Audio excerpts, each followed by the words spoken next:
Okay, we continue on with more studies on iron catalysts. Pretreatment effect studies with a precipitated iron Fischer-Tropsch catalyst. It's a contribution from Texas A&M University by Bukur, Lang, and Crane, and Professor Dragomir Bukur will be presenting the paper. Also, if we could just take 1 second, if there's a few seats, if we just shift down a little bit so that when people come in the middle, they can just grab a seat at the end. Thank you.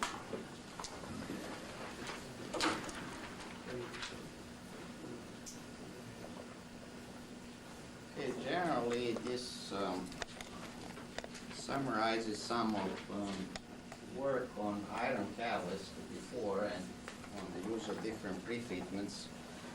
And there are problems there, as the summary will indicate, that the purpose of pretreatment with iron is not that clear. An active catalyst can contain both metallic iron, iron oxides, and iron carbides. And there is a great deal of controversy in the literature as to which of these phases is the active phase for Fischer-Tropsch synthesis. Reduction in hydrogen is one of many options, many pretreatments, while with cobalt and ruthenium, that's the usual pretreatment. And even after the pretreatment, the catalyst will change its bulk composition during synthesis. In general, the goals of pretreatment from practical point of view, and at least for our work also, that's not necessarily for everyone. Some of these is to have high activity and desirable selectivity, and I define that here for our purposes is to minimize methane and lower weight hydrocarbons. And of course to have a long catalyst life or stability with time on stream. And our work, the objective was to hopefully gain some better understanding of the role of different pretreatment conditions by combining catalyst characterization with a Fischer-Tropsch reaction study under conditions that are representative of industrial practice. A bit about the structure of my talk today. Talk first about catalyst characterization results on both pre-treated catalyst as well as used or spent catalyst after Fischer-Tropsch synthesis. Then I'll talk about results from reaction studies, aspects of activity and stability with time on stream, and some aspects of product distribution, followed by summary of the results. The catalyst we used in this work is doubly promoted precipitated iron catalyst with a nominal composition which is very close to the actual composition as verified by atomic absorption. It has copper and potassium as promoters, and this is on a mass basis, amounts of promoters. We have done some previous studies, rather extensive studies, with a similar catalyst, or generically similar, doubly promoted, which contain 3 parts of copper and 0.2 parts of potassium. And that for this type of catalyst, one may refer to as high copper, low potassium. This is low copper, relatively high potassium.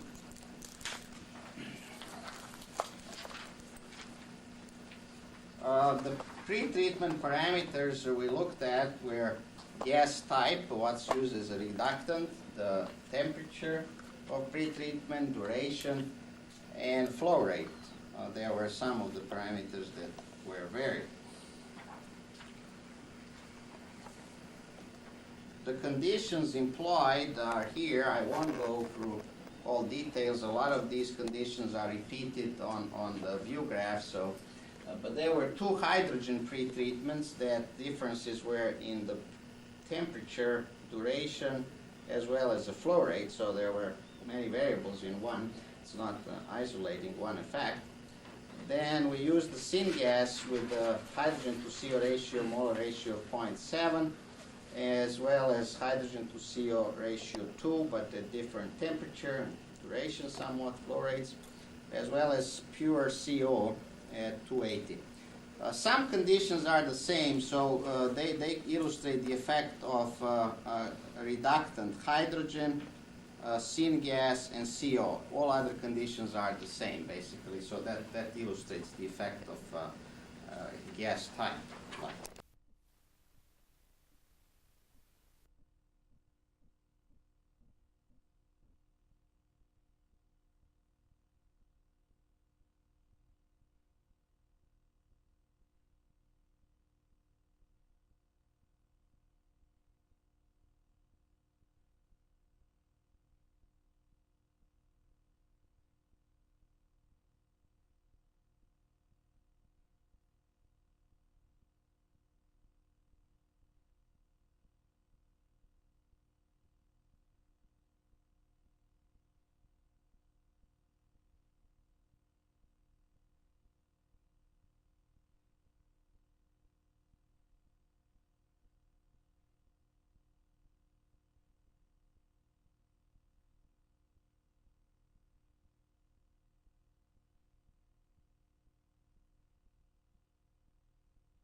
In air 300, there's some decrease in the surface area, not much change in the particle size, at least within experimental errors, so that mild pretreatment didn't cause significant changes in the pore structure.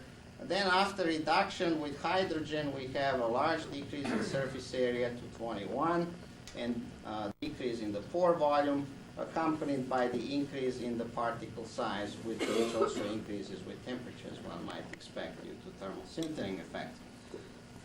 Then with CO and syngas, we have surface area between 30 and 50, and pore volumes that are either lower than the calcined or about the same with this one, syngas at 310.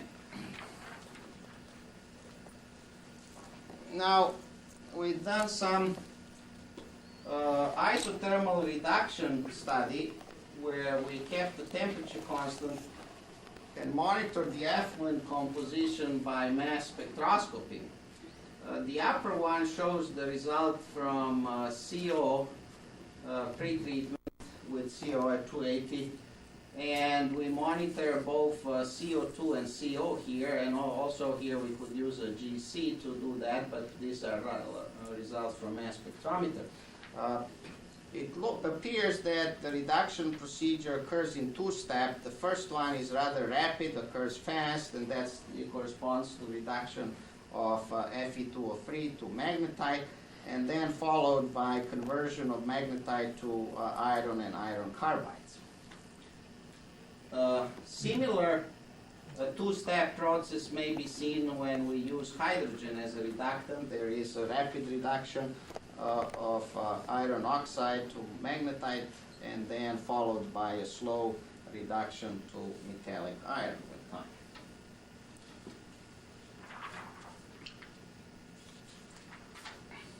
Now let's look at some composition, bulk phase composition as determined by Mossbauer spectroscopy or X-ray diffraction. First, we look at hydrogen reduction only, and both reduced catalyst and used catalyst or spent catalyst after Fischer-Tropsch synthesis. The pretreatment at 250 at conditions indicated yields pure alpha iron. No other phases were detected. And the pretreatment at the higher temperature and longer duration, but at a lower flow rate, gives the mixture of metallic iron and magnetite. On the other hand, the used catalyst, this was done, experiments were done in the integral fixed bed reactor, which was also diluted, the Callus was diluted with glass beads to prevent the exotherms, to maintain isothermal conditions. So samples were taken from different parts of the reactor, and top and bottom refers to where the sample was taken, near the top of the reactor and near the bottom. The syngas was fed from the top, so this top corresponds to reducing atmosphere, whereas at the bottom of the reactor we have more oxidizing atmosphere due to presence of water and CO2 as reaction products.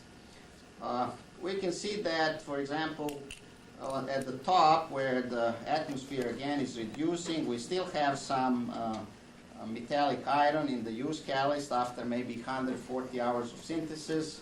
And then we have a Chi carbide or Hay carbide, so there's considerable carburization taking place as well. And this is superparamagnetic phase, which the nature of which was not determined. That would need to be done by low temperature measurement, mass power measurement. These are room temperature. At the bottom of the reactor, we have a different situation. The amount of Chi carbide decreases, and there is another type of epsilon prime carbide that shows up at the bottom. And we also have some magnetite due to oxidation of iron phases in oxidizing atmosphere.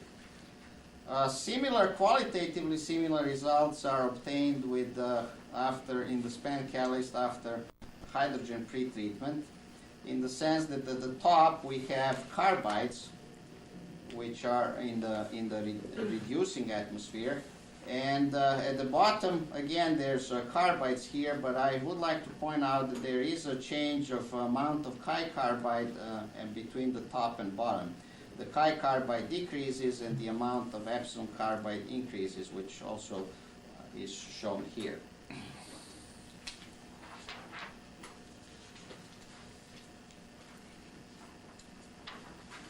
After CO or syngas pretreatments, we have results are shown or summarized here. Reduced catalyst is mainly Chi carbide after this different pretreatment, either with CO or syngas under different conditions. We basically have Chi carbide with some amount of phase which has superparamagnetic properties due to small particle size. And in the used catalyst, well, here we didn't sample from top and bottom. That was sort of a mixed catalyst. Then we see average composition. We see epsilon prime carbide, lot of magnetite, and a small amount of siderite, iron carbonate.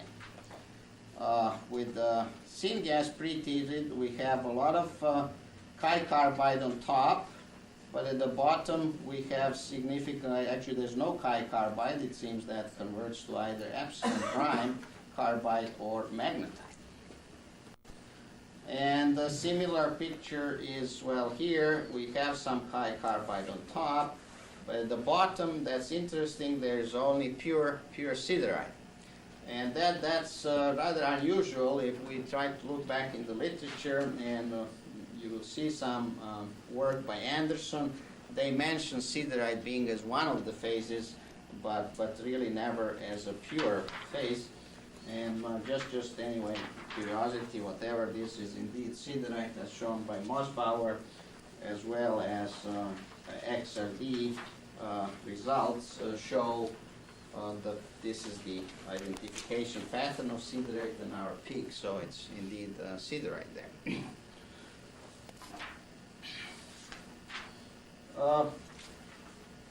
Before going to reaction studies, I would like to summarize some things that we found, and maybe there will be some new results from other types of characterization that I didn't discuss.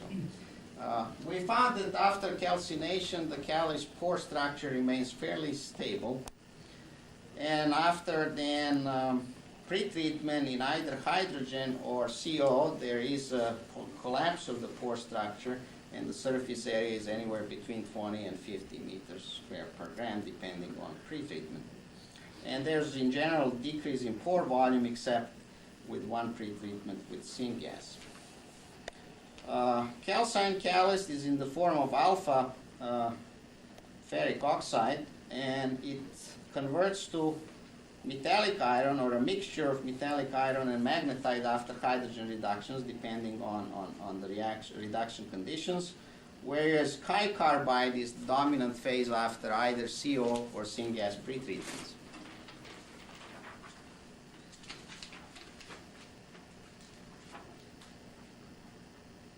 Reduction conditions, temperature, duration, flow rate, so forth, with hydrogen reductions determine the extent of iron reduction. And in particular, it appears that high partial pressure water inhibits reduction of iron. So in one case, we had a mixture of magnetite and metallic iron when we have a low flow rate of hydrogen. And that corresponds to high partial pressure of water. The particle size increases after hydrogen reductions. That was found both by X-ray diffraction and TEM. Then our isothermal reduction results show that this reduction occurs as a two-step process, the first being the reduction to magnetite and then followed by a slow reduction to either metallic iron or carbides, depending whether hydrogen or CO or syngas was used. Finally, I didn't show that, but it may be worth noting that we found excess CO2 liberated during CO pretreatment, which is above and beyond stoichiometric amount required for complete removal of oxygen as well as complete carburization. And that would indicate that there's some CO disproportionation forming carbon deposit on the callus.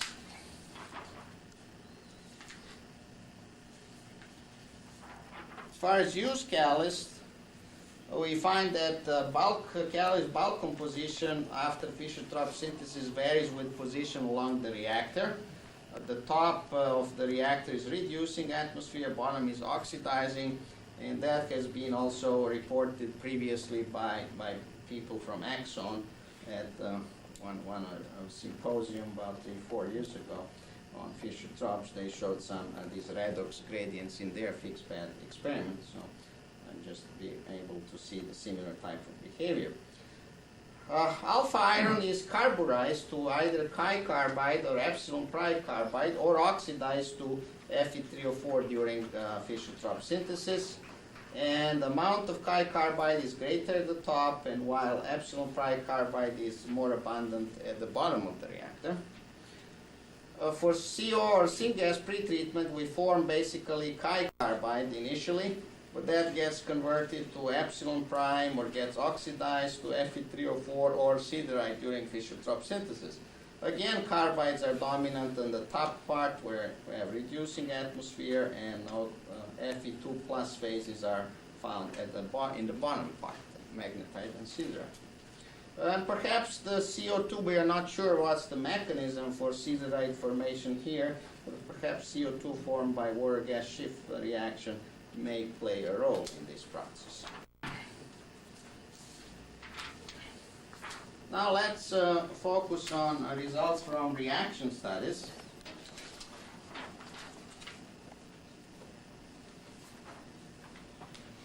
Again, these tests were done in an integral fixed bed reactor. The process conditions after pretreatments are shown here. 200 pounds to 50 degrees, hydrogen to CO ratio 2 to 3, space velocity expressed as 2 normal liters per gram callus an hour. Test duration was between 130 to 200 hours.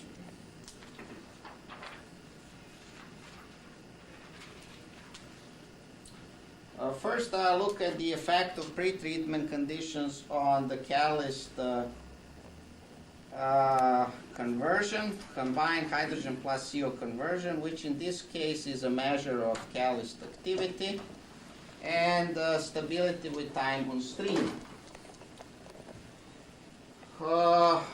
It's a busy slide. There are 5 pretreatments, so we'll look at these. The 3 results that seem to cluster, here. They are results from either CO or syngas pretreatments. And we see that we have a very high conversion at the beginning, followed by fairly rapid decrease in activity with time on stream. those were the catalysts where we had high carbide initially. And all of them had the same composition, bulk, and other properties, and we see that they have same activity behavior. So there's a good correlation between the initial phases and the catalyst behavior. On the other hand, for two hydrogen reductions, we see the tremendous differences in activity of these two catalysts, as well as qualitatively different type of behavior, in the sense that these catalysts increase slightly with time on stream. Their activity increases rather than decreases. And the catalyst that was reduced at 250 had much higher activity than the catalyst reduced at 280.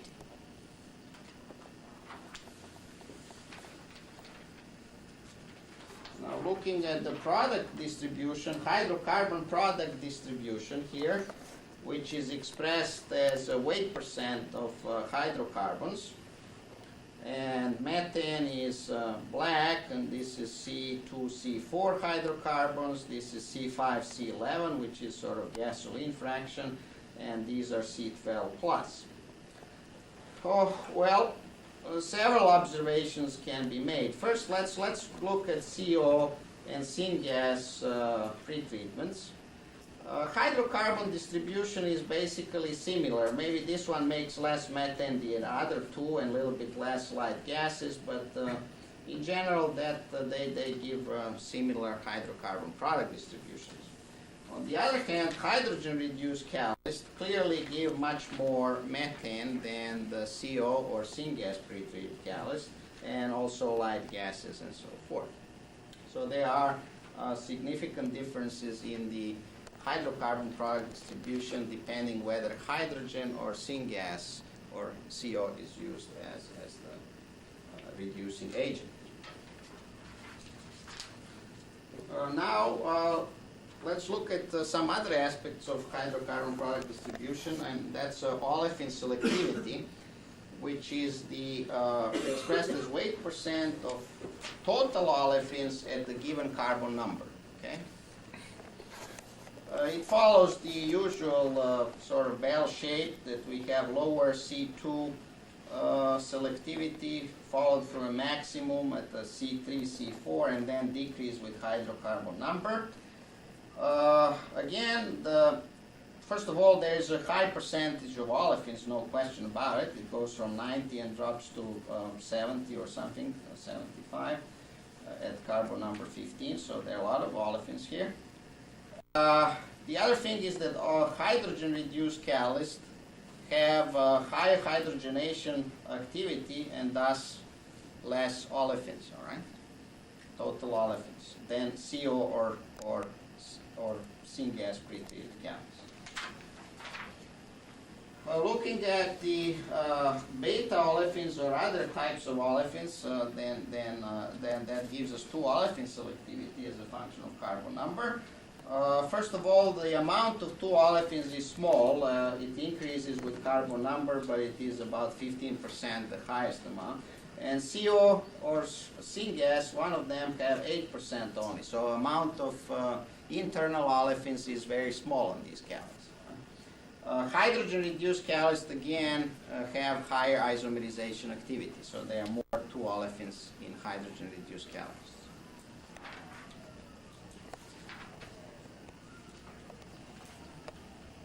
Well, let me show this Schulz-Flory plot. I suppose one cannot give a talk without talking about Schulz-Flory distribution in Fischer-Tropsch community.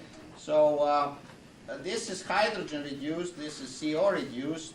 Hydrogen-reduced, we interpreted results in terms of three-parameter model that was proposed in the literature and corresponding to perhaps two different types of sites.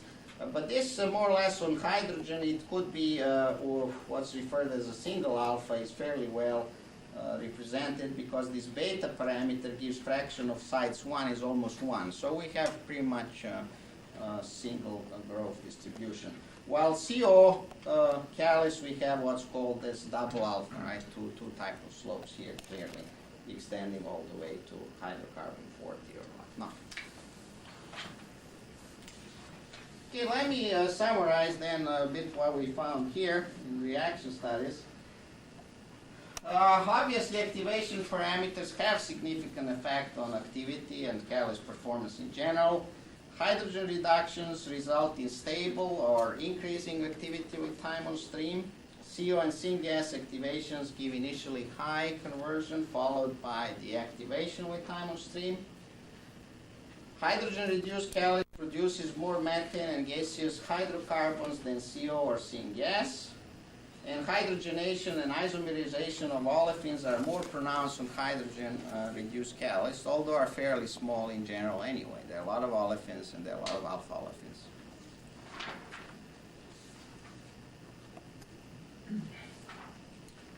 A little bit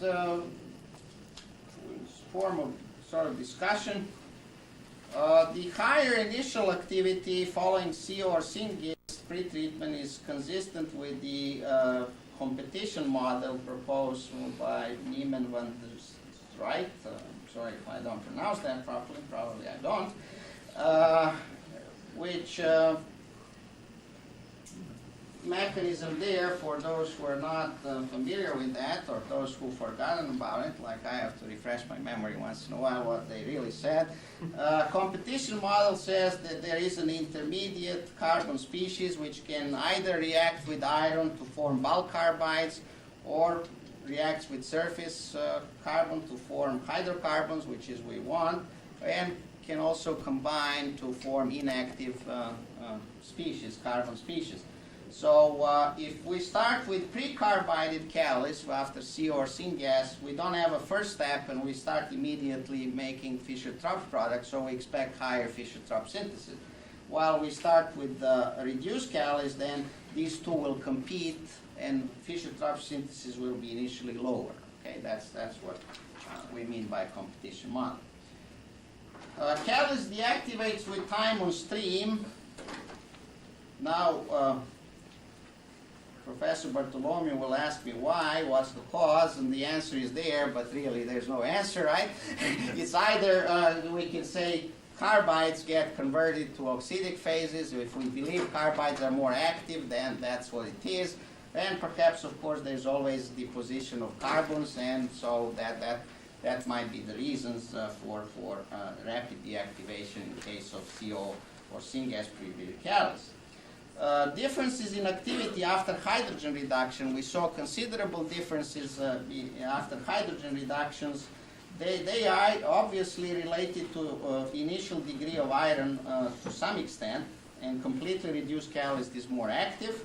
But also a possible reason for that might be a migration of sulfur to the surface and coverage, which was discovered by Alan Salt at Sandia National Laboratories using Auger spectroscopy. Okay, so we are borrowing that conclusion from them. They used our catalyst, so we can do that. And finally, let me acknowledge contributions from some other people that are not co-authors that participated either in characterization or reaction studies, and they are listed here. Mossbauer measurements and data analysis was done at the University of Kentucky at the Consortium for Fossil Fuel Liquefaction Science, Drs. Hoffman and Rao, and finally Department of Energy, which provided financial support for this work. Thank you for your attention. We have time for a few questions, Calvin. I think that this is a very interesting study because you have now a distribution of different carbide phases and different phases that might be responsible for activity and selectivity. And what I wonder, have you thought about how you might relate these different phases that evolved in the pre-treatments to the differences in selectivity? Because you did observe very different selectivities for those pre-treated in carbon monoxide, hydrogen CO, relative to the ones pre-treated in hydrogen. Have you thought about that? Well, let's see that I haven't thought too much about that. I tried to think a little bit about that, but things are still rather complicated to be able to jump and draw firm conclusions at this point. The difficulty being that we also have these gradients, and the phases are different at the top and the bottom. So, you know, in the used catalyst, you have phases, both similar phases that are found in both hydrogen reduced and CO reduced.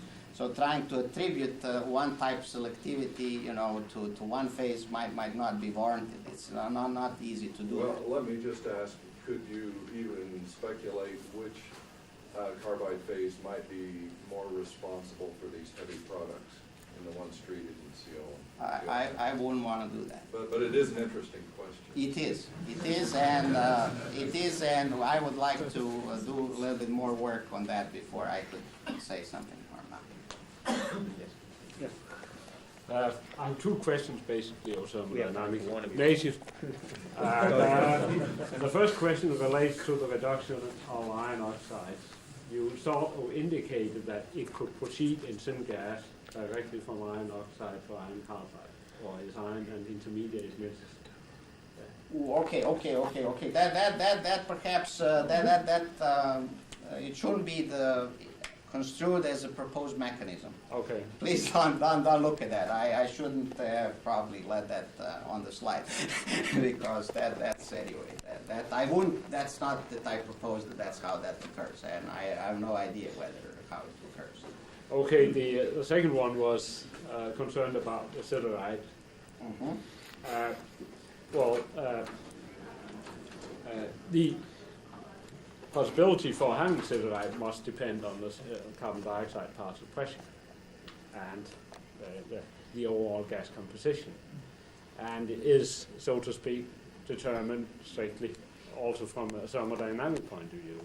Have you tried to calculate whether it's feasible that you get form siderite at this conditions you have, and would that, in a sense, put a limit to your to the possible conversion you can achieve?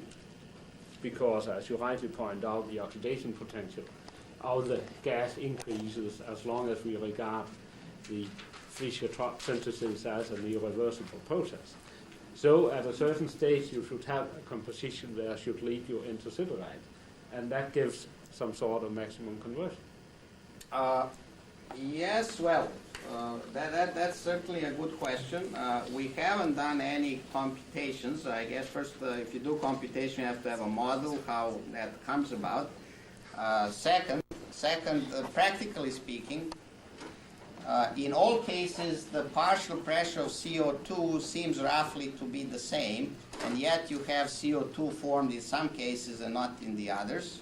Secondly, the activity of the catalyst is exactly the same, even though in one case you have 100% siderite and other cases you don't have siderite at all.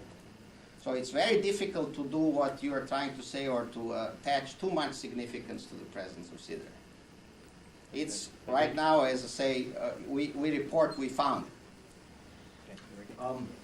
May I make a suggestion, which I would give credit to Bert Davis for having made it this morning, which is that the way to do this is to do it in a CSTR, where the entire system is exposed to the same conditions, all the catalyst has a uniform composition, and then change the residence time so that you can progress in conversion and try to relate the composition to the catalytic properties.